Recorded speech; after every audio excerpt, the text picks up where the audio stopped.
नमस्कार शेतकरी मित्रांनो, मी रोहन चव्हाण. जे बी नुकसान भरपाईचे पैसे होते ते शेतकरी मित्रांच्या खात्यात जमा होत नाही. तर ते का जमा होत नाही, तर कोणते काम करावे लागेल, तर ते तुम्हाला मी या व्हिडिओमध्ये सांगणार आहे. तर व्हिडिओला पूर्ण नक्की बघा आणि बिना व्हिडिओला लाईक आणि सबस्क्राईब करणं विसरू नका. तर तुम्हाला मी सांगतो की जे काम आहे, जे नुकसान भरपाईचे पैसे शेतकऱ्यांच्या खात्यातून येत नाही, तर त्यामागचं कारण जे आहे की ती तुमची ई-के-वाय-सी आहे. तर तुम्ही पटवाऱ्याकडे जावे आणि तिथून तुम्हाला ई-के-वाय-सीचा नंबर मिळेल. तो नंबर घेऊन तुम्ही ई-के-वाय-सी करावी. त्यानंतर 8 ते 10 दिवसांनी तुमच्या खात्यातून पैसे जमा होणार आहे. तर अशा प्रकारे तुमच्या खात्यात पैसे जमा होणार आहे. तर पटवारीकडे जावे आणि स्टेटस बघावे की पेंडिंग आहे की सक्सेसफुली आहे.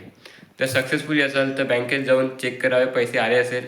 नसेल आले तर ई-के-वाय-सीचा नंबर देते पटवारी, या तुमच्या ग्रामपंचायतच्या ग्रुपवर, गावाच्या ग्रुपवर ते लिस्ट टाकते. त्या लिस्टमध्ये तुमचं नाव बघा, असेल तर मग तुम्ही ई-के-वाय-सी लवकरात लवकर करा.